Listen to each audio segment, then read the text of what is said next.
Good afternoon. It's Tuesday, March 26th. Welcome. This is a school board briefing. The time is 3:30 p.m. Sergeant at Arms, has the lobby been cleared? We did have a go-ahead. 2:30. 2:30. What did I say? 3:30? Yep. My apologies. It is 2:30 p.m. Board members, as we begin today's discussions, I just want to remind everyone of our protocol that each board member will have 4 minutes for initial comment and 2 minutes for follow-up comments per item agenda. Today's agenda is including construction change order, report February 2024 and construction updates, job descriptions, exceptional student education update, public comment, good of the order, and board member comments. We're going to begin today's briefing with the construction change order report, February 2024, and the construction updates. I'd like to welcome Scott Reckenbacher, Director of Construction Project Management. Thank you. And I also have Dr. Adam Malloy with me as well for that's right. a follow-up slideshow presentation. Thank you. Good afternoon, board members. Dr. Benier. This is your February 2024 monthly change order report. On the front sheet, you can see that we have $107,933 of direct change orders with an amount returned back to the district of $6,133. Non-material direct purchase orders of $4,233,334.15 with a return back to the district of $4,233,334.15. Contingency adjustments this month were $204,269. If you go to the second backup sheet, that equates to 1 DMP. We have 10 change orders, 4 of which are deducts. If the superintendent would allow me to make a correction to a statement at the previous meeting, I had spoken to you about a potential $7.5 million return to the district in savings. That was incorrect information. I inappropriately added previous deductive change orders of $3.3 million. The actual deduction for that project with DMP tax savings is $4,280,857. And to understand the math area, I took the deduct of $3 million rather, added it to this $4 million that's coming today, but I had to use that $3 million to actually buy the equipment when it came back. So that was my error, and I apologize for that. So on the second backup sheet, you will see 10 COs, 4 of which are all deducts returning money to the district. You will see 10 contingency adjustments specifically for Franklin Parks Elementary School, G. Weaver Hips Elementary School, and Amana Sierra Elementary School. Are there any questions? Yes, ma'am. Ms. Jordan. Thank you. You said all deductions is the Alva sewer rehabilitation? That's a addition, correct? Let me see. 27? Increase a contract for additional. So is that the part of the gross maximum number, phase 1? Correct. That's the first item under change orders. That was an increase because we had to redo the sewer lift station to that project. So the design increase was $27,044. So that was not a credit. That was an add. Okay, and then that is part of that, the gross maximum number, phase 1, correct? Correct. Well, this would have been a continuing contract work. So it would have been issued as an increase to their contract. Okay. Ms. Jordan, if I may. Do you know what I'm saying? I think Do you know what I'm asking? I think what you're asking is, Mr. Rickenbacher, when she looks at this number of 27044, which was an increase to the project over at the Alva School for sewer rehabilitation. Rehabilitation. I can't read it. Is that included in the project cost? Meaning, did you have to go to contingency to get that $27,000 in the project cost for Alva, or is that a new charge to the school district outside of what would have been the guaranteed maximum price? Or does guaranteed maximum price apply in this particular work item? If you can't answer the question now, we'll have to come back. I can definitely research it and give you that answer very simply when I get back to the office. There's a very good chance if we had contingency and had to add funds, I would have utilized that, but I don't want to say I did that without having the chance to look at it. Thank you, and thank you for asking my question. That's what I was asking, so thank you for that. I appreciate that. Thank you. Board members, any other questions? Okay, thank you, Dr. Malloy and Mr. Rickenbacker. Have a great afternoon. Thanks for being here. You want to continue, sir? So there's actually a few more things I've asked Mr. Rickenbacker to add some construction updates. In your one-on-ones, some people are asking me questions about Cypress Lake, you're asking me questions about Hector Caffaretta, and while we don't have finalized dates on everything, because we're still in the process, for instance, Hector Caffaretta has entered a cone of silence period. There have been people who've applied, so we're no longer allowed to talk to vendors and other people about the Hector Caffaretta project. But just as an opportunity, since he's here so regularly, we thought it would be nice to add some quick little updates on some of our projects so that you would have an ongoing set of information that could help you, maybe if you get caught in the grocery store with a constituent who asks about Cypress Lake Middle School, or you're down in Bonita Springs and somebody wants to know, hey, what's happening with the elementary? So these are not going to be anything in depth. There's just going to be an overview, and then myself or Mr. Rickenbacker can follow up with you if you need additional information. So this will be a change. It will continue to be his change order report, but I imagine like Bay Shore will be one of the next ones we talk about. So board, we have 3 schools that the superintendent had asked us to give a brief report on. Cypress Lake Middle School rebuild, Hector Caffaretta, and Bonita Springs Elementary School. So the first up is Cypress Lake Middle. Right now, we're in construction type portable setups. We're doing all the designs. We've had 3 design meetings with our design team. We're bringing in the principal next week for him to sit in on the design meetings and offer his input. He has asked us previously for some special needs during this build. That is to knock the gymnasium down towards the end of the project because he would like to use that for cafeteria dining space in an already constrained campus. So we're working our schedule to accommodate that while meeting the ultimate end goal need. Building 10 will remain. It will be repurposed. It was not allowed to be torn down via the Castaldi process, but that will house classrooms during the rebuild of the remainder of the campus.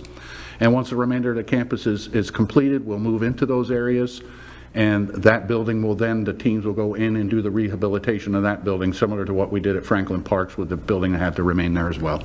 And the campus capacity is 759 students proposed. This is just a tentative layout of the portable complex that we have to build out there. Now, as you're aware, as soon as Franklin Parks demobilizes this June 1st, we will then start moving those portables over to that campus and start mobilizing. Typically, it's a 7-month process. So we'll set it up, we'll work with the principals, we'll make sure that we aren't impacting the other sites on that large facility, the high school and the arts center there. And of course, we're working with the principal to ensure that how the children move through this campus works for his overall teaching goals.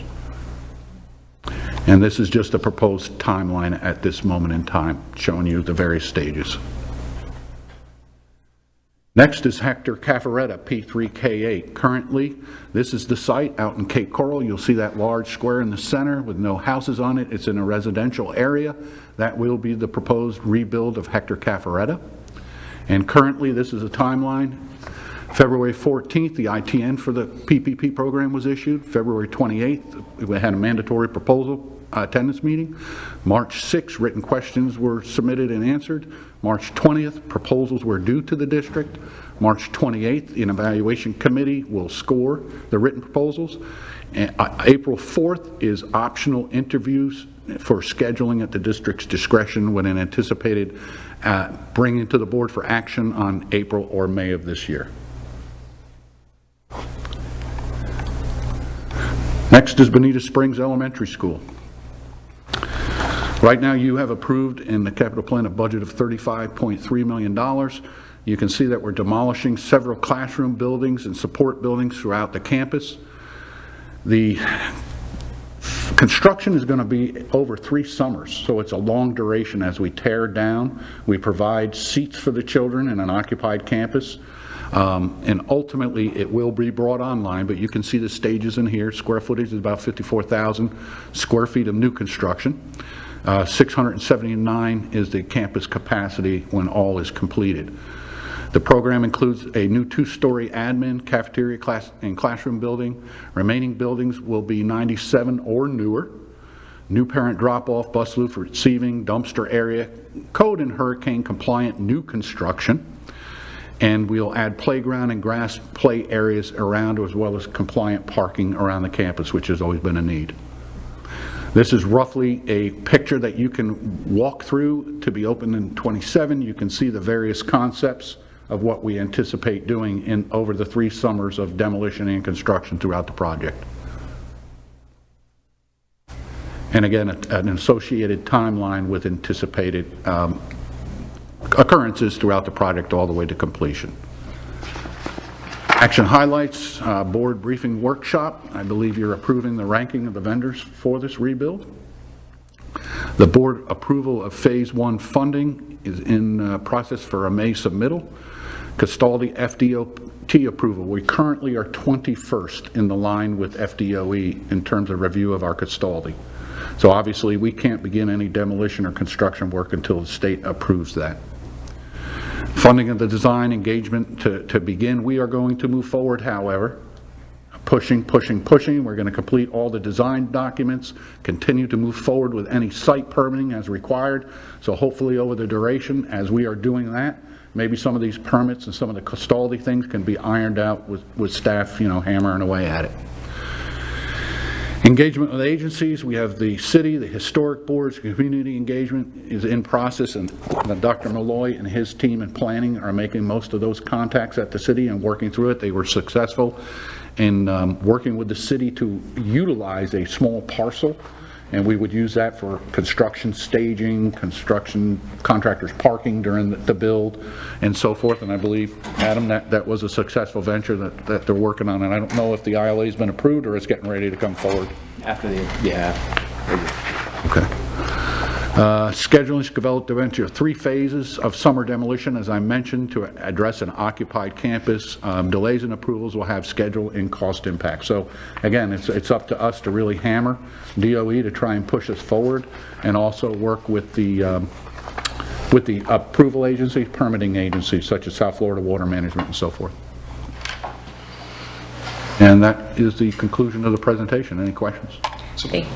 So, Madam President, Madam Chair, if I can, you have 3 very distinct projects moving forward. You have Cypress Lake Middle, which has been part of the previous capital plan. There were some problems with contractors. It has moved to date back.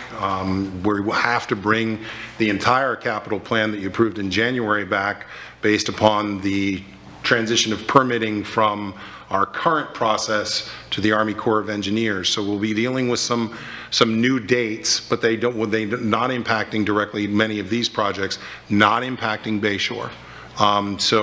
But Cypress Lake, long overdue. They're more than 60 years old. We'll move the portables from Franklin Park to that location.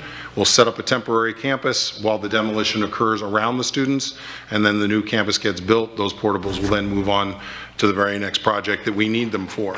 Hector Caffaretta will be a new build, K-8 project. Again, we've entered a cone of silence regarding this, and the information is in procurement's hands now to make the final decision on a general contractor along with the team, and we're hopeful that, I would hope that would be able to come to us at the 2nd April meeting versus the May meeting, and I'll talk to Scott, Mr. Rickenbacker offline.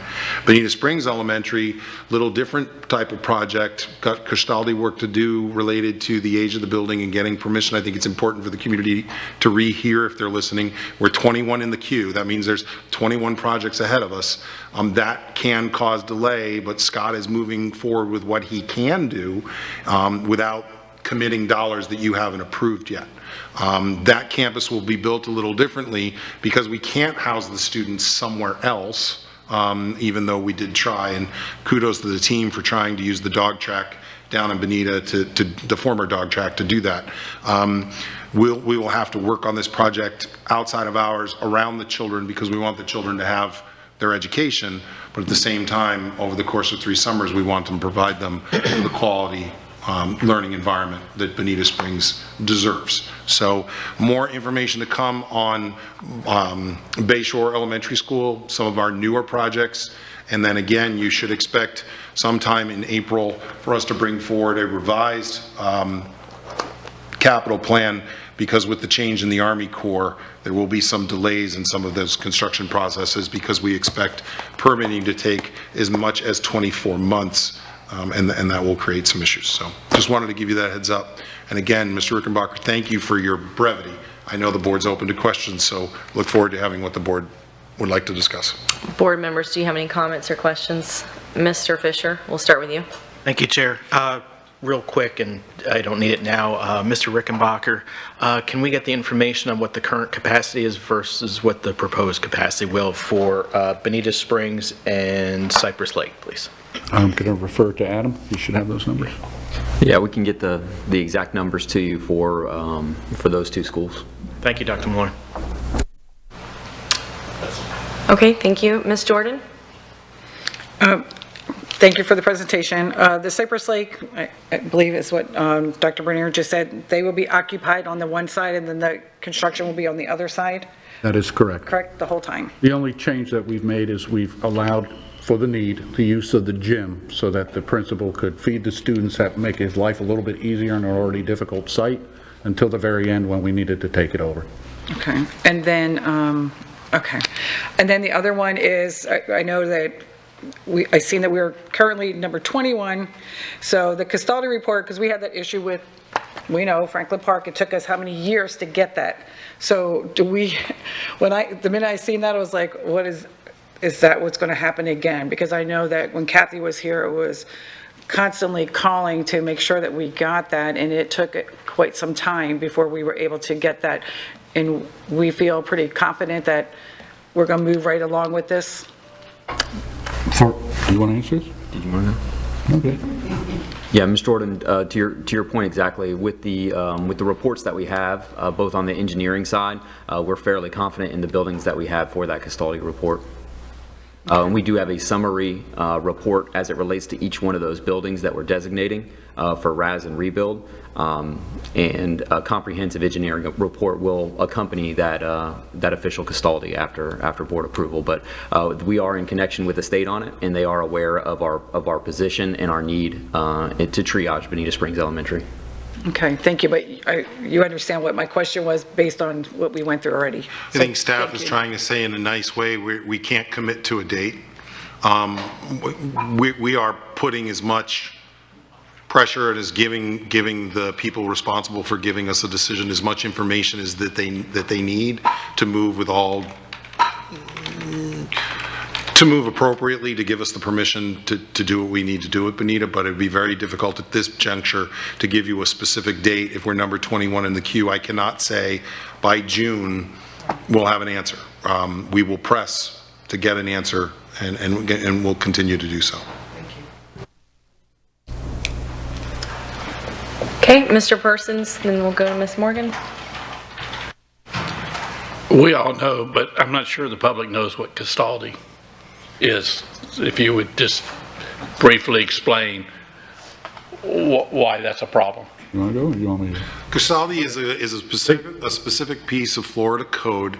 The origin of the name, maybe one of my staff members can provide, but it is a specific rule that requires buildings built prior to a certain date. If a campus, you want to take the campus down, the state needs to come in and look and make sure that the buildings have lived past their lifespan. There are specific rules and numbers of years, but the reality of it is the state wants an additional process to ensure that school buildings and school districts don't take down facilities that still have operational life in them. They want to make sure that the building has lived throughout its entire lifespan, and the best thing to do now would be to take it down and start over. There are cases where you can take down most of the building, but not all of it. There are cases where you can take down all of it. Both at Franklin Park and specifically at Bonita Springs, we know there are buildings that the state will say, no, you cannot take down. They're not old enough yet. So I don't know if you have specific times and ages or the origin of the name.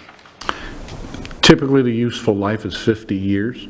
However, everything you stated is exactly spot on. It's to prevent school districts from going out on their own, taking taxpayer dollars and investment and demolishing it because they want a new campus. It's a validation process where they come down and make sure the need is there to do that. Thank you for that explanation. All right, Ms. Morgan. Bonita Springs, as part of the community engagement, is there conversation with UCF and the United Way about community service school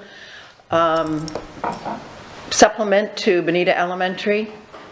At this time, Ms. Morgan, there has not been continuing conversation regarding any additional community school sites. Our focus has been on making sure that Franklin Park Elementary School opens appropriately, and then the plan this fall was to open the engagement between the university partners, the United Way, and some discussion about the expansion beyond the ones that have already been identified. Thank you. Said it, Ms. Morgan. That's it? Yep. Anyone else? Ms. Giovanelli? How old is Bonita Elementary? I'd have to look in the records, but he may have it up in the fish on his laptop. He may be able to find it. Yeah, I would like to know. So my mother went there, and my grandmother worked there, so that's kind of old. The historic buildings, I can tell you, are mid-1920s.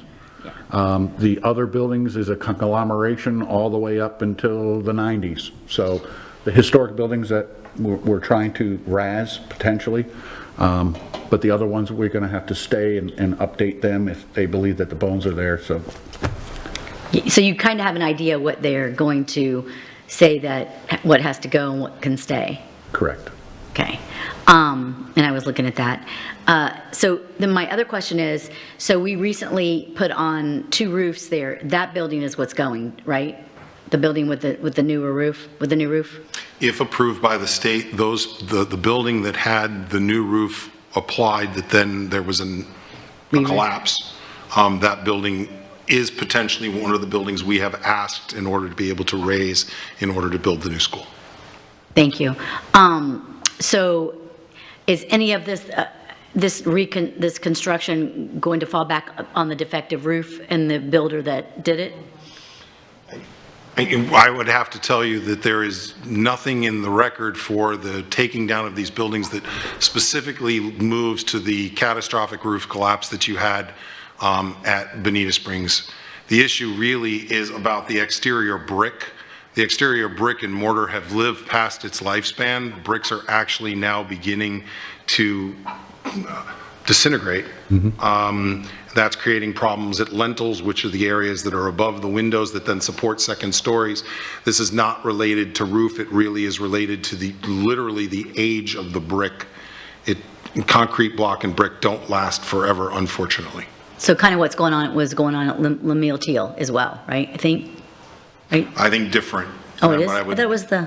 I would speak, the situation at Lemuel Teal is about, Scott, water intrusion that's making its way, wicking from the outside to the inside, and the need to seal that brick so it doesn't occur. Oh, okay, thank you. Correct. We have you guys approved to go out with the architect and do a forensic study similar to what we did at Bonita. And we're also doing one at North High as well, brick structure. And they'll come up with recommendations. It's not the entire building, it's just spot areas where we've been unable to seal the envelope. Important, safety is important, thank you. Ms. Jordan? The school was built in 1921. 1921. There's your answer. Any other questions or comments? Okay. Thank you. Thank you for your time. Have a good day. Thank you, Next. gentlemen. Go ahead. I just said thank you, gentlemen. Yes, thank you again. Next on the agenda is job descriptions, and we're going to welcome Chief Human Resource Officer Angela Montemorano.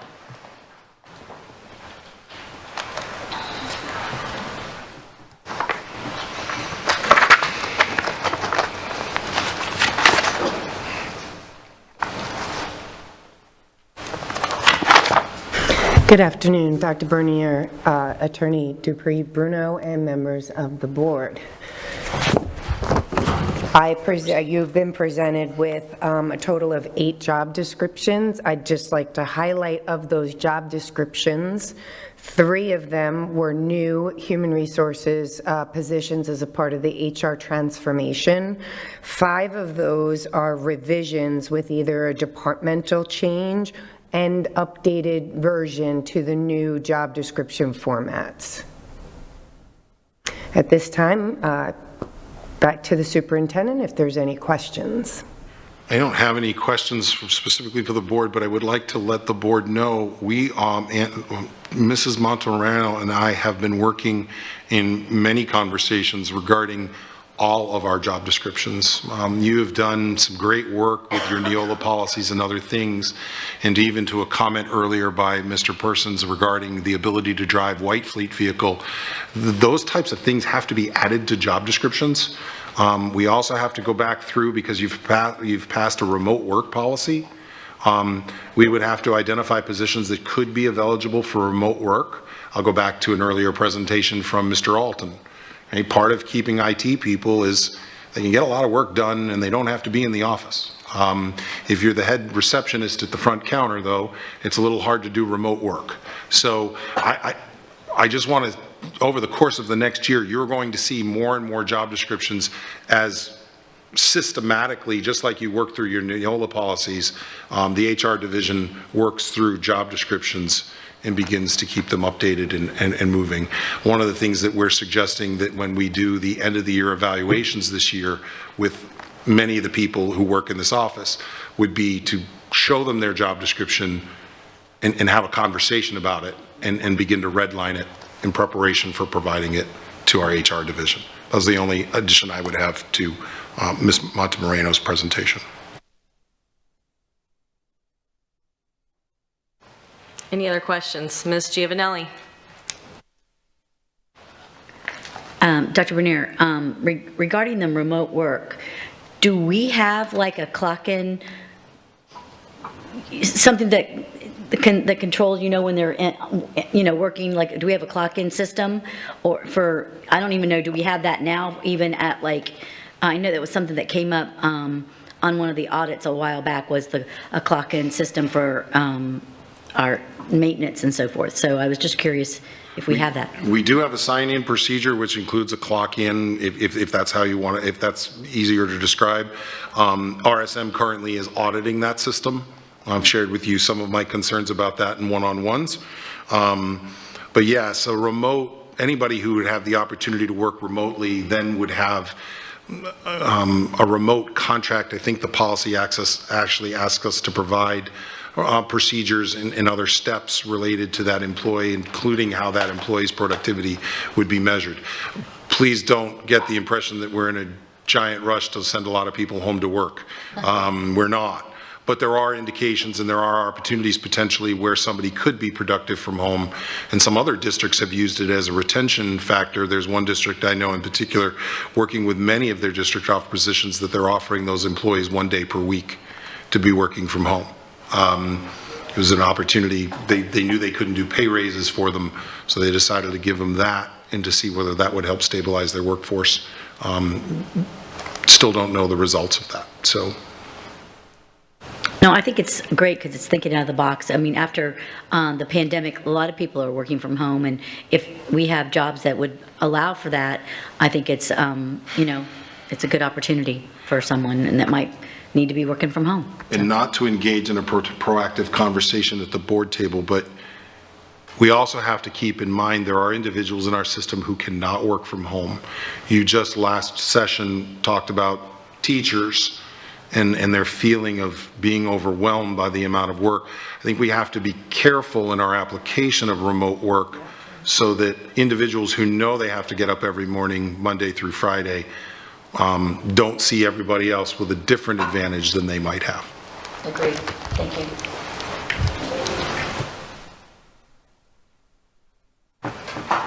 Any other comments or questions? I just have one question.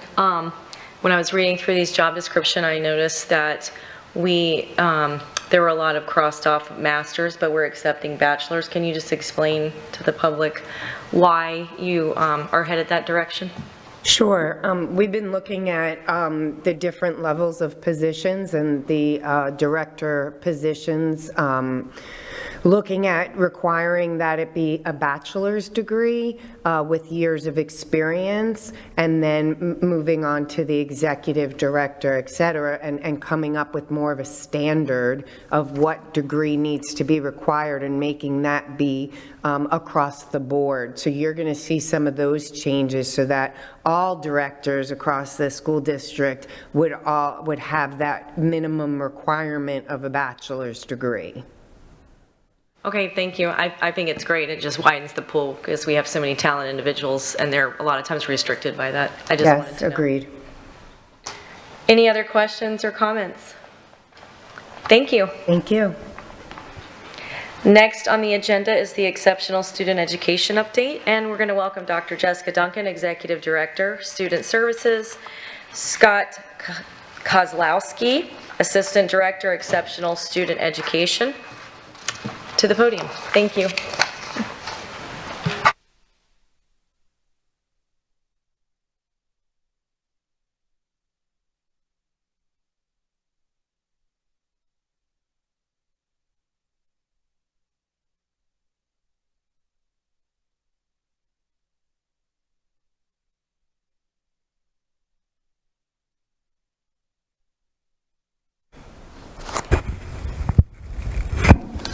Good afternoon.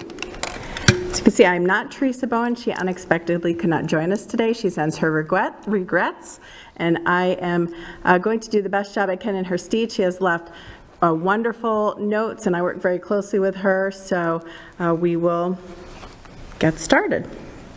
With me today is Scott Kozlowski, the Assistant Director for ESE. The last time the ESE department was in front of you, they talked about a reorganization of the department and a shift from a focus on compliance to one where there was an emphasis on student outcomes. Today, we'll bring you some information on how the department is focusing on student outcomes, also some background knowledge on students with disabilities in our county, and a department overview. We'll also share some data on the supports provided to support the school board strategic plan, and also information about some projects that the department is currently working on. We're going to start today with defining students with disabilities, so everyone who's listening is aware of who we're talking about in this presentation. So there's two laws surrounding students with disability. There's Section 504 of the Rehabilitation Act, better known simply as 504, and the Individuals with Disabilities Act, known as IDEA. So students with a 504 plan receive accommodations to help them be successful in the educational environment, and at the district level, students with a 504 fall under student services on that side. And students who are served under IDEA, they have to qualify for eligibility for services, and they receive, if they're eligible, have an IEP. These students at the district level are served through the ESE department. Students served through IDEA at the district are ages 3 through 21. And unlike a 504 plan, an IEP includes specialized instruction and supports that a student requires in the educational environment. Excuse me, as you can see, the district has seen a 4.3% increase in our students with disabilities that we serve. The numbers you see are generated from our October FTE. And as of last October, we have 11,905 students with disabilities that are being served under IDEA. But just an increase doesn't tell the whole story. We're seeing an uneven rise in our students that we serve. We've seen a 14.7% increase in students with autism, an 8% increase in students that are other health impaired, a 49.7% increase in students with developmental disabilities, and a 16.9% increase in students with speech impairments. So specifically with developmental delays, which also as we say is DD, students who have a DD eligibility, you can see that increase. And if you're wondering what is happening, there's two things happening. One is that last year there was legislation passed that allowed students to keep this eligibility label until the age of 9. Previously, they could only maintain that eligibility until the age of 6. And I know that's something that was focused on here, so we really appreciate the state's focus and the extra years in that area. But that doesn't account for the entire increase. Additionally, we have a number of students in pre-K, and those are actually the students that make up the majority of the DD eligibility, and those numbers continue to grow. And to this date, we have the same number of enrollment as we did at the very end of last year, and we still have several more weeks of the year, and we will continue to add students to those programs, so we expect it to be have even more students served under DD by the end of the school year. We have seen small decreases in our populations. We've seen this in the areas of specific learning disabilities, language impairments, our students with emotional and behavior disabilities, deaf, hard of hearing, and our students that are served under orthopedically impaired. We have seen some stability in some of our eligibilities. We have not had a lot of growth in hospital homebound or students with intellectual disabilities, dual sensory impairments, students with traumatic brain injury, as well as the visually impaired. So this slide shows some of the work that the Exceptional Student Education Department is involved in, and there's a lot of areas that support students with disabilities, and this is a very broad overview. The team may be providing academic or behavior support. They do this by modeling in a classroom, working with teams during their PLCs. They deliver professional development to teams at schools. Some of their work includes completing eligibility meetings, assisting with IEPs, reviewing documents for students who transfer into the district. They're also responsible for conducting skills assessments for our transition programs, like the one we have at Golisano Hospital, our Project Search. The work also directly involves families, so they may be helping a family through a challenge they're experiencing, or also assisting families in navigating some unfamiliar processes. And here at the district office, you may see some pre-K age children, as they are also students who are tested through our Fiddler's Child Find program. We do have students that are instructed using a modified curriculum, and they also take what's called the Florida Alternative Assessment. It is important to note, though, that it only accounts for roughly just a touch over about 1% of our student population of our students with disabilities. The state has come in the past few years and made very strict criteria on identifying those students that are eligible for the modified curriculum, one of which is that a full scale of IQ cannot be above the score of 67. All of these components work in conjunction to the support of the school board's strategic plan and Vision 2030. This graph shows the data of the last 3 years of all of our students with disabilities, grades 3 through 10, scoring a level 3 or above. It's important to note that prior to the 22-23 school year, different standards were used, and there was some changes to the assessments themselves.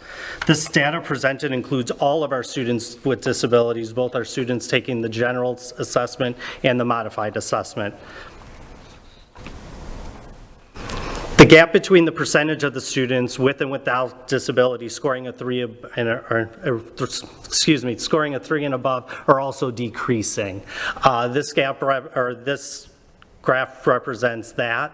If you look, for instance, the English language arts in the spring 21 assessment, we had a gap between our students with disabilities and students without disabilities was 39%.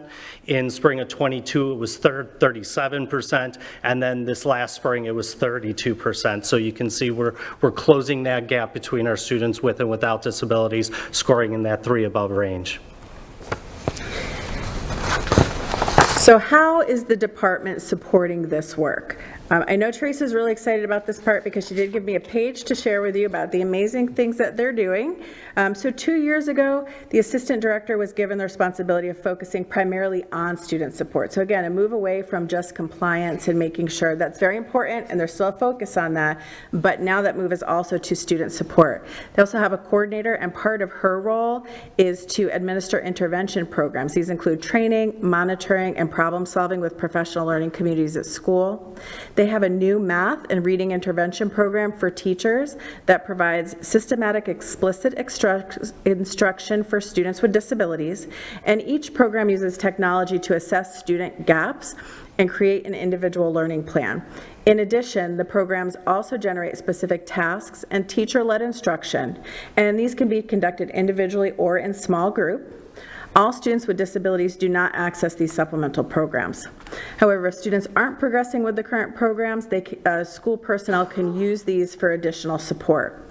They currently have 338 students in the supplemental reading program and 113 in the math program. And in just 27 weeks, this has allowed 113 students in the reading program and 45 students in the math program to increase their skills by 1 or more grade levels. These students did not previously make progress with other district programs and interventions. We've also implemented a new system this year where schools can make an electronic request to get support for teachers needing assistance with behavioral challenges in the classroom. We've also already seen double the number of requests made from all of last year. These requests are met with assistance from our experienced team of learning resource specialists and board-certified behavior analysts. We recognize the importance of students' engagement in the classroom if we want to keep our academic gains. This is the slide I'm most excited about. When it comes to graduation, you can see we're closing the gap on graduation rates between students with and without disabilities. The increase in graduation rate is a combination of the state's addition to a deferment option for our students with disabilities. This includes increased training and support of our high schools in alignment of courses, having waiver options for our students, and the overall deferment process. Many of you are familiar with one of our deferment options, Project Search, and this is a collaborative project between Golisano Children's Hospital and the Center for Independent Living. In this program, students rotate through internships with the goal being paid employment by the end of the year. There are many other options for students to take all of their courses, defer their diploma, and then stay in school for more transition-based services until the semester they turn 22. And this final graph shows the number of students with disabilities who earn college and career acceleration credit before graduation.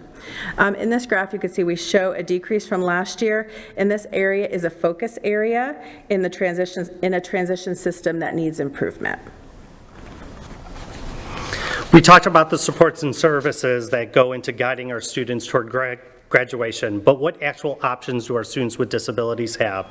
Students with disabilities have two different paths to graduation: the general or traditional path, and then the modified path for our students with the most significant cognitive disabilities.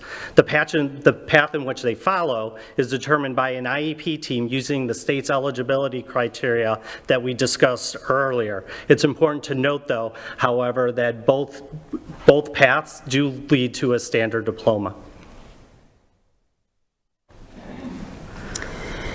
So future planning for students, what is the team working to enhance? Some of these systems involve staff, students, families, and staff. The team is currently creating uniform transition education guidelines so that a similar experience is available to students no matter what school they attend. Of course, these will all have to have some level of flexibility so we can meet the individual needs of students. Additionally, the team has been working with the focus team to pull information from the peer IEP system. That's the state system where all of the student IEPs are written, so that more information is available at a teacher's fingertips instead of having to access several platforms. This will also create a uniform system for teachers to document services for students. A district team, including parents, teachers from every level, school administrators from every level, and district administrators also completed the Best Practices for Inclusive Education, also known as the BPI, and this happened at the end of last school year. The district team is working on goals that were developed by this BPI team, and this includes providing resources and professional learning opportunities. The team is also finishing a guide that they collaborated on with families about inclusive school events.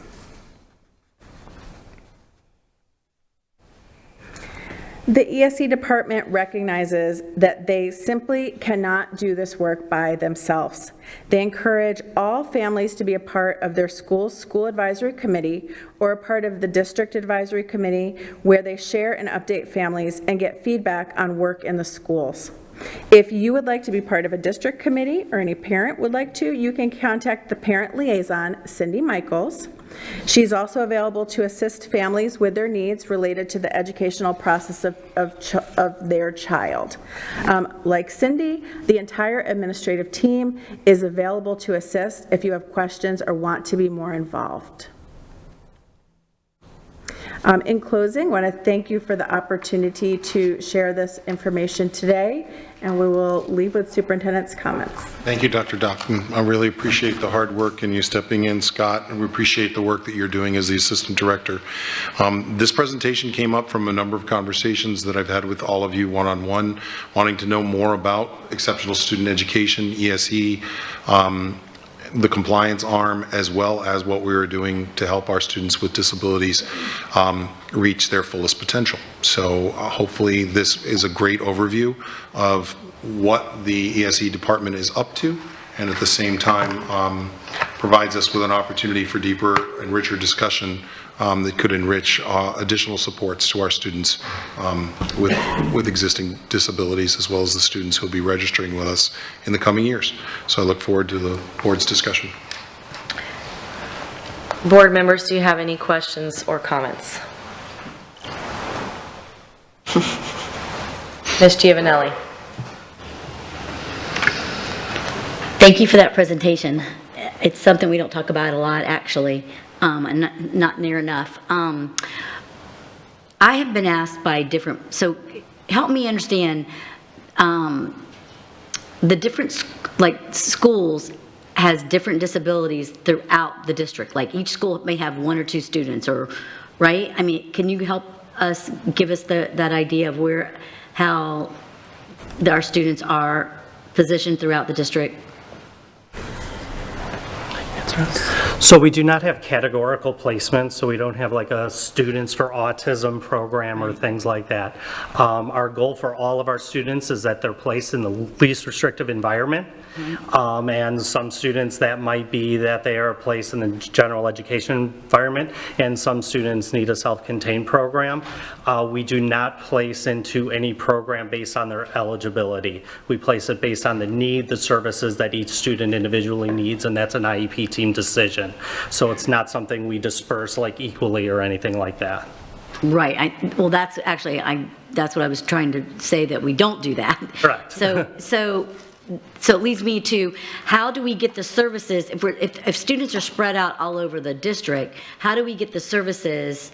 I just think of a speech teacher going to, I don't know how they do it, we're so spread out. How do they get to 5 or 10 schools a day? And I mean, they could be driving from Lehigh to Cape Coral. So how do we work that out, where the students are getting the services, and the speech therapists are making those accommodations? It seems like it's a difficult obstacle, because I don't think we have enough speech therapists. So that's my question, I guess. We do have services at each school. Like other schools nationwide, we do face shortages in critical need areas, but we do have certain services at each school. So speech would be one of those that would be available at each school. Now, for other areas where the population is smaller, such as like our deaf and hard of hearing population, that might be located at one school. So those programs are located like at Fort Myers High, and our interpreters then are available at that site. Now, we do have pockets of we do meet every student's needs where they are. If they need a highly specialized program, sometimes that program is at one school, but you can get a variety of needs in the school. And we do have services, like you say, that we do have some itinerant staff that do travel from school to school, and they maintain caseloads, and they go serve those students at different schools, and that's their role, and that works for them to make sure those students in those schools get the services that they need, if that makes, not sure if that clarified for you. Yes, I just realized, my point is that I feel like we don't have enough speech therapists, I'm sure it's a shortage, we have so many shortages. But I mean, so I'm just concerned that we're meeting the needs of students. I know there's other districts that'll have like 1 or 2 schools, or, I was thinking if we had a school in each zone that, parents ultimately make the choice of where their child goes to school. So I just don't know that we have the opportunity at every school to meet every need, and that's why I struggle with that, because I get a lot of complaints that we aren't meeting those needs. So I'm just trying to figure out what would be the best situation for meeting, especially with the increase of students, as you pointed out, because we have increase of students but a shortage of teachers and staff. So that is my concern. How can we help you more to meet those needs? And I think when Teresa comes back, she can provide some additional information. I know that she's working closely with HR to work on recruitment and retention of staff, and working closely with families, that if they have opportunities where they're working with private providers, we'll work in a variety of ways with families to make sure supports are provided. But yeah, I mean, what you described is in fact is a challenge with the critical need area. Thank you. Ms. Patrica. Thank you. I would think the weighted FTE would help with that as well, right, with the new school allocations. If you can go back to the slide, I didn't write down the number, where you show the 2 paths to graduation. That's it. This is the area where I've received a lot of questions over the years, understanding how both of these paths lead to a standard diploma, when there's not a standard set of skills acquired in each column. Does that make sense? They actually did do a modified curriculum. So there's the standard curriculum, which is the general standards. And then years ago, and it's gone through a couple modifications in the past, it's called the Florida Access Points. Okay? And what it does is it takes the general standard and it modifies it to its basic components. And then it gives the teachers a little more flexibility to make sure that every student has access to that standard. Okay, so they do take the same courses. So our students on the standard path, or on the general traditional path, will take ELA 1, 2, and 3, and 4, where a student on the access path would take Access English 1, Access English 2, 3, and then Access English 4. And then their assessment would be different. Based on the modified curriculum, they would take the alternative assessment. So they still do have access to the standards. They still have access to the exact same courses. They're just modified to their level. Did I fully answer that? I kind of knew that. What people express to me that they don't understand, and I will say I don't understand either, is we have a modified curriculum, we have a standard curriculum, but they both lead to the same outcome. And are we looking at students who can go on to college? Or are we looking at students who can go on to a technical school? Are we looking at students who are equally equipped to be successful in whatever they choose to do upon graduation? Or is there a difference in that diploma that a potential employer could identify, that a potential post-secondary institution could identify? For the way it's come to me is it's unfair that a child who can't master typical standard curriculum is getting the same diploma as a student who cannot I understand. Thanks for clarifying. So that was the intent of what they did in the state all those years ago, was our students with disabilities were coming out with different diplomas, and it was altering how well they were able to be received into the community after graduation. So they would come in for a job interview, and because they had a different diploma, they were automatically written off from a lot of potential employment. So that was when the state came in and did the same diploma for all students. So two students, one with and without a disability, have the same shot as a job because they both, and it's who interviews better and their performance is better.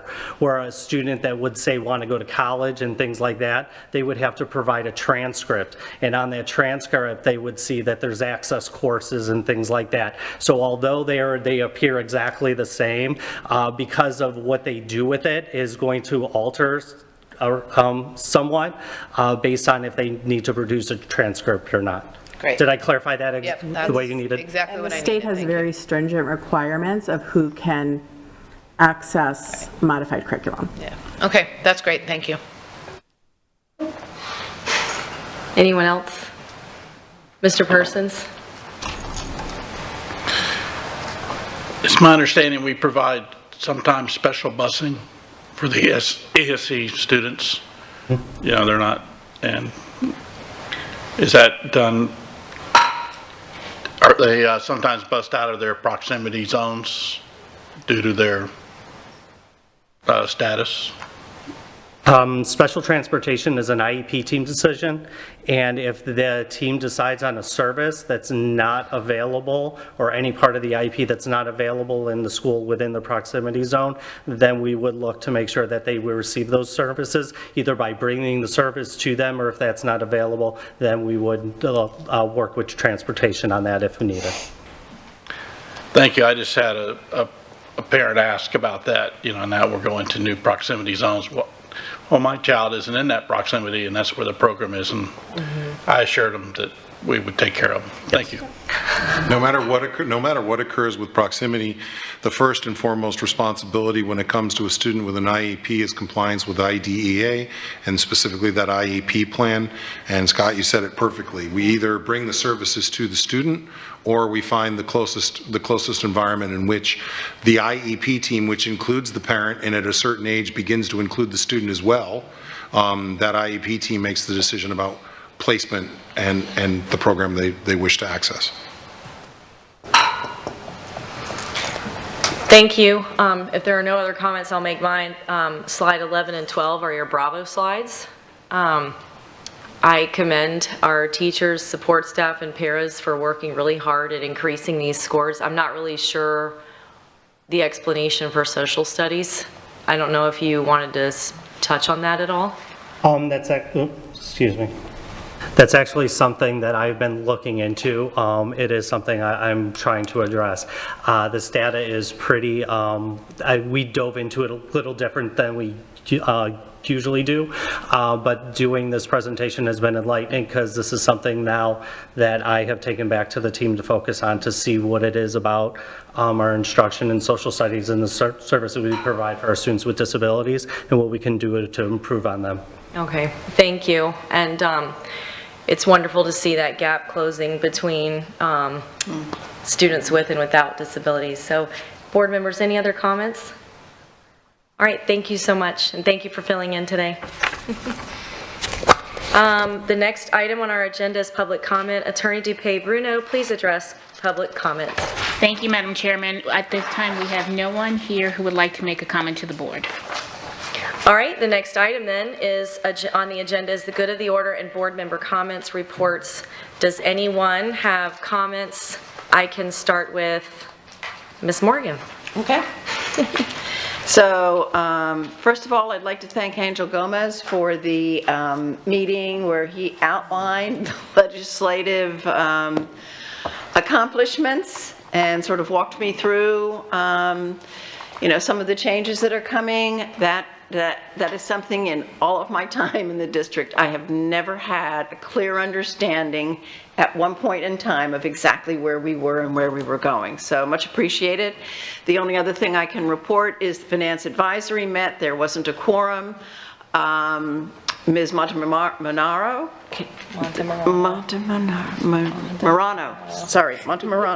I apologize, I'm going to get there, but it's not right not to be able to say it. She came and presented, tried to respond to questions raised by the committee in a previous meeting. Some she still didn't have data for, so she wasn't able to answer the question. She'll come back. We had a brief conversation about why, again, we're having a problem with attendance. It may have been that it was over spring break, but it's a conversation we need to have. I don't know whether it's just in Finance Advisory or whether it's across committees, so I just toss that observation out there. I think the committee is trying to do good work, but I think the absence of a large number of people providing input and asking questions really undermines the work of the people who are trying to participate. So those are my comments. Thank you. Mr. Persons. I have none at this time. Ms. Jordan. I am going to go by memory with, we met with EDAC, because I have my notes, but I don't have them in front of me, and during that meeting, Suzette Rivera came from HR to present. It was a great presentation, of course, and it was on recruitment and how are we trying, retention, recruitment, and how it's the, how HR is now working, kind of like what we were presented is what they were presented, which they, some of the members there felt that we need to hire more people for HR. I just want to let you know that, because they need more help, and that they were really, interested in how do we keep, the teachers here? How do we, go about what's different that we're trying to do to bring people here to our community and for them to stay here and want to teach our children. Then also they had, one of the members of the committee wanted to make sure that it was noted that they felt that EDAC was a very important part of this district, and that it is doing a lot of good, and they wanted to make sure that I shared that information. So I am sharing that information as requested for that. And pretty much that was it. They just really want to know, anything legislative that would come out that would have to do with anything dealing with what they, with EDAC, they would want to have another Mr. Gomez to come back in and share with them.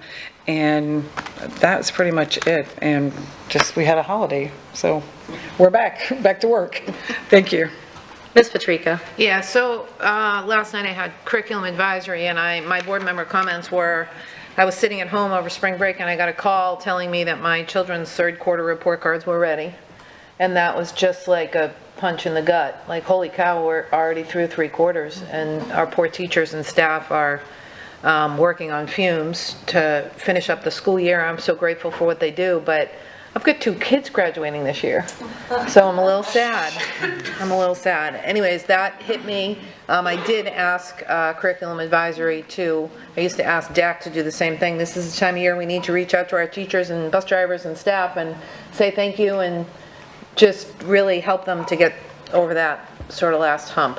And we also need to encourage parents to continue to keep kids on their schedules, because we don't want to be sending tired, hungry kids to school when teachers are on their last fumes as well. So I'm kind of putting off the bad news about curriculum advisory. I'll start with the good news about curriculum advisory. We had a wonderful presentation from Lori Brooks, Mary Lynn Rodriguez, and Meredith Berry. Have y'all met Meredith Berry? Way high energy and incredibly, we all know Lori Brooks and Mary Lynn Rodriguez and how amazing they are. This was my first exposure to Meredith. Just super high energy and incredibly smart and just really good at what she does. They presented on resiliency, which is a new state thing that we have to do. Apparently 5 hours a year are required, and we talked about, one of the board member questions earlier today was about the Dreamtime Entertainment, and that was what they discussed last night at Curriculum Advisory, the education that's required and all of it, it all stems from the same place. So the next item on the agenda at Curriculum Advisory was the media access form. And unfortunately, the meeting took a very bad turn. I don't really know how to describe the environment other than mob-like. And I'm not being sarcastic. It was terrible. We are blessed with a chair, and prior to that, blessed with another chair that was able to control large groups of people who spoke over board members and who, you know, heckled board members and things like that. You guys were able to control that environment and call recesses when necessary. The chair of Curriculum Advisory was unwilling to do that last night. As a result, many of our committee members felt fearful, and they were not able to, in my opinion, conduct the business of the committee without a sense of fear is really the only other word. I mean, many of them expressed fear to me. I am going to be forwarding emails to you all. I wanted you to hear it from me first before I forwarded the emails from committee members about what occurred last night. I'm not sure what the solution is. As a board member, I did what I could. It is not my committee. I couldn't call for a recess. I couldn't call for an adjournment. I tried.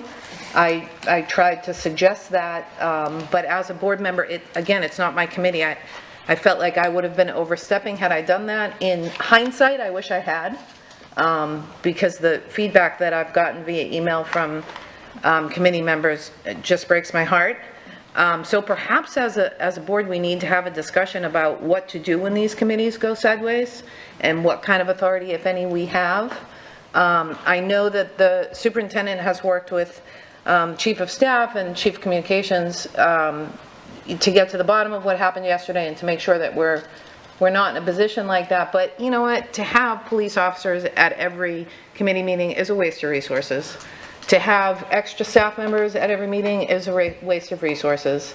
Had I felt empowered last night to do something about it, I think I would have, and I wouldn't have needed a whole bunch of extra resources behind us in order to do it.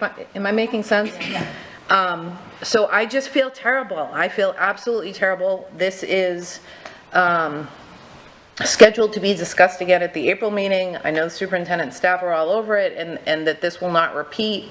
However, we did have a chair who was clearly on one side of the issue and who clearly fed into that and did not really allow for a fair presentation or a fair deliberation by the committee. So what do we do as a board? I sort of lay this question in your lap. What do we do as a board should we find ourselves in this situation ever again? Board, is there any follow-up with Ms. Patrica's question? Ms. Giovanelli? Debbie had her. Ms. Jordan? Well, to me personally, I believe that even though we are the liaison, the advisory committees they're here for us. And I think the problem is the fact that even when Dr. B first came here, it's like, what do we as a board want to see out of the advisory committees? What do we want, have them work and do the things that we want? What has taken place over the years, we start these advisory committees and then it's like, okay, what do you want to hear? What do you want to see? Asking them versus us putting that into them, because I know the ones that I have been on, that's how it has worked. Every one that I've been on. I would say that's not the case with Curriculum Advisory. At the beginning of this year, the committee decided what topics they wanted to discuss with my guidance. So, you know, that it was like brainstorming. We want to talk about this is and I provided the feedback. Well, I know that's going to come in front of the board, and I know this has been an issue in the past, and I know, and based on that, they voted, and frankly, everything that I wanted the Curriculum Advisory Committee to work on is scheduled to come in front of Curriculum Advisory. So that wasn't the issue. The issue was a political hot button issue with no control over how things were discussed, or really frankly, no either understanding of or respect for Robert's Rules of Order. Like, it was a disaster. It was a disaster. Ms. Giovanelli? I would recommend all of us go watch it, because I was on curriculum advisory prior to Ms. Patrica, and I thought it was well-run, and I thought it was very, both sides were heard. I thought it was very respectful. So I would be curious to go, I think we should all go watch it and then come back and have a conversation. I mean, that would be my recommendations, because I mean, everybody's perspective could be different too. So you just never know. But I would be curious how it was ran, and what, I think we got to look at it and see, watch it.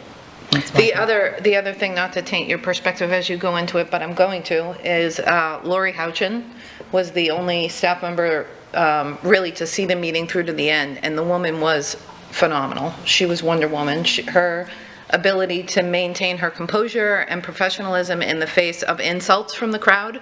They specifically insulted her. It was beyond what you would have expected from any staff member. She was phenomenal. So I agree, go watch it, and then maybe we can come back and talk about empowering board members to adjourn meetings in the event something like this happens again. Mr. Fisher, do you have a follow-up? Sure, and thank you, Ms. Patrica, for bringing up the meeting. I've gotten some feedback on it already from members of the community. I think part of it might be, and not just this committee, but any committee, making sure the chairs of those committees understand their roles and rules. I know our attorneys do go through them with the initial meetings, but maybe perhaps a one-on-one with some of them, with some of our staff and attorneys, something to that aspect, maybe to make sure that what's understood. I mean, making sure that things are, the role to how these meetings actually work for the community. So I think there's some misunderstanding of, even when public comment occurs and what's going on and what the focus is of what these actually are versus, our meeting. So I think maybe something beginning of that meeting, whatever it is, whether it's the SPA committee or curriculum advisory or something like that, I think kind of setting that table and that standard might be something we can look at. But again, I'm going to look back and listen to the audio when it comes out. So, but thank you for bringing it up. Mr. Persons? Yeah, I think we need to be a little bit more proactive rather than reactive. If we know there's going to be something, hot button issue or whatever, after we discuss this, we need to make sure everything's in place. Maybe even move that kind of a meeting into here, where we can have a little more security or something like that, rather than everybody in a smaller room. I'm not sure where they met. It's probably like Training Room D or somewhere like that. So I just think we just need to, because, let's face it, 90% of our committee meetings are never going to have this problem. No one comes to the audit committee and goes crazy, or even to the construction committee. Don't jinx us, please. I know. But, I think even the next meeting of this, and curriculum is a hot button, and I'm sure they're going to be talking here tonight. So we should be prepared for that. Could I follow up? So Yes. I had caught wind that there were people that were going to go to last night's meeting, but I looked on social media and I did not get the sense that it was going to be remotely close to what it was. So I have apologized to the superintendent for not sharing that information.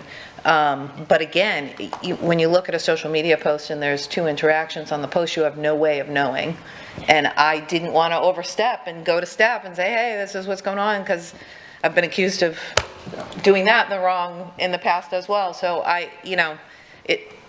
I don't know what to do moving forward.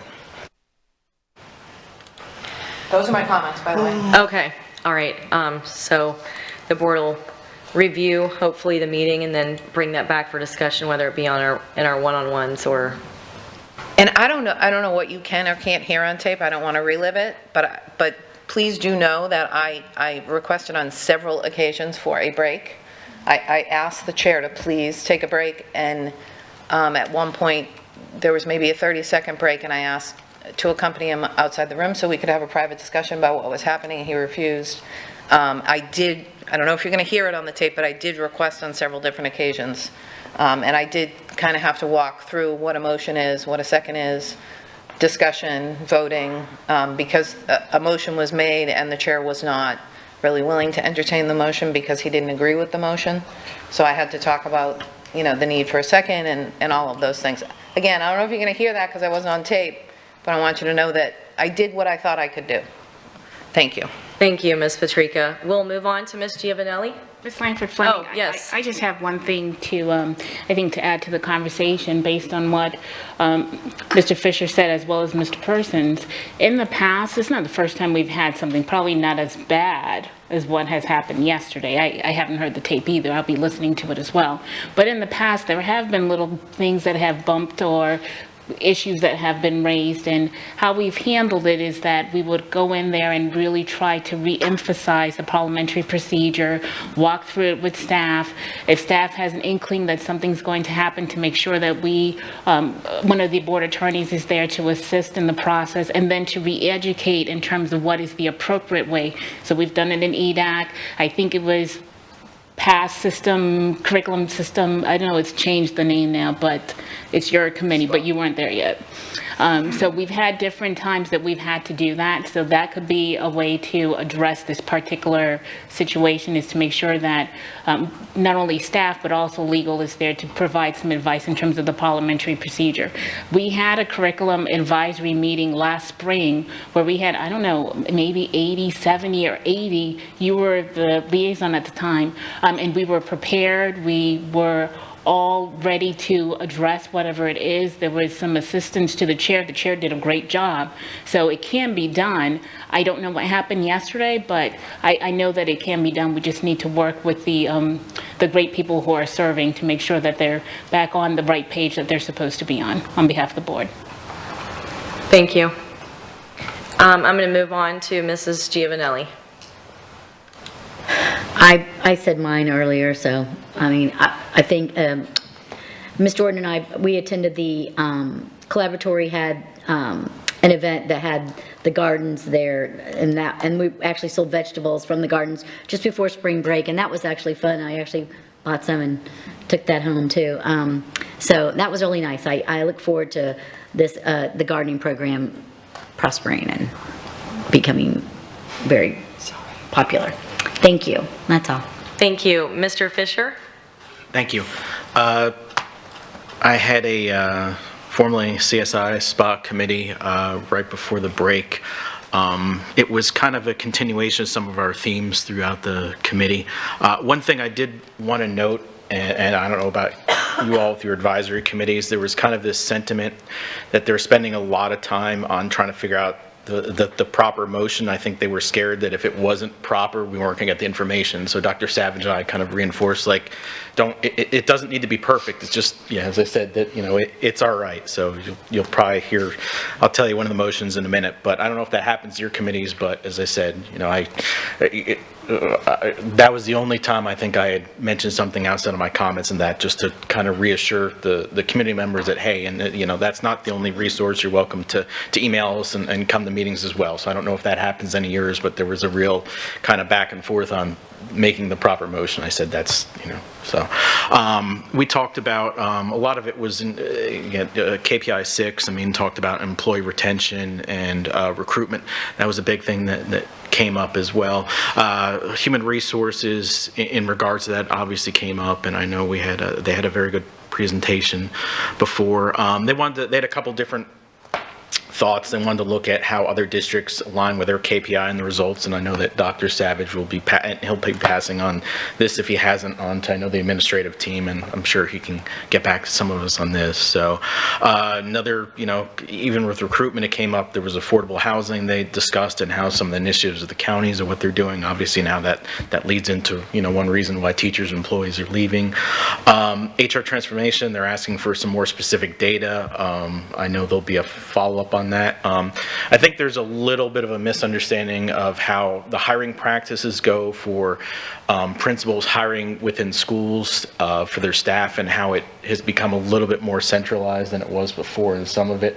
So maybe that's something that admin can follow up a little bit on that. So they had some concerns over some data gaps, and I'll go through. One of the motions is, again, best we could do. There should be a robust, holistic project plan for the HR redesign, as well as PeopleSoft upgrade implementation that also looks at people and process aspects of the implementation for the school district, including transparency to relevant stakeholders. I'm not going to repeat that 3 times, but we'll make sure that gets around. But yeah, just kind of, again, with PeopleSoft, and maybe we can get some follow-up. I wanted to ask this to the superintendent on, it was Mr. Del Prado that is dealing with PeopleSoft, wasn't that? That's correct. Mr. Yeah. Del Prado was the Executive Solutions, was the vendor who came in to work with our PeopleSoft project, both on the HR and payroll side of the house. Okay, maybe we can get just a little bit of follow-up from that. We'll talk to Mr. Alton, who's the executive sponsor of that. Mr. Alton was the individual who was responsible for making sure that work got completed. That work is in testing,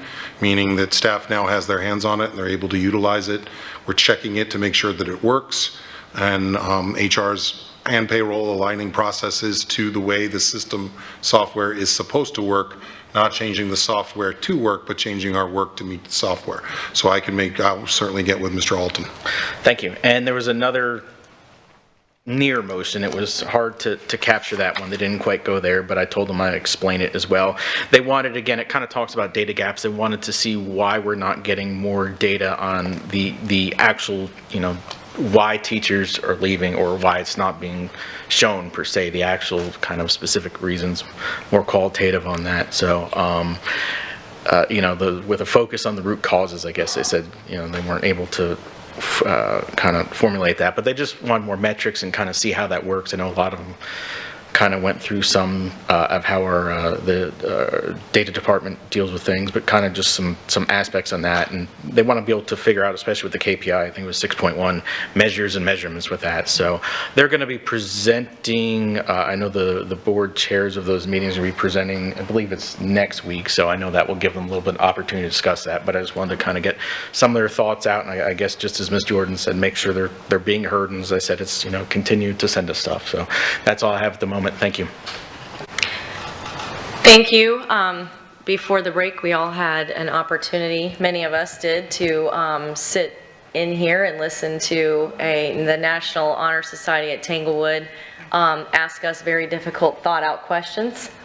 So I commend them on that. Thank you to Mrs. Holland for putting that together.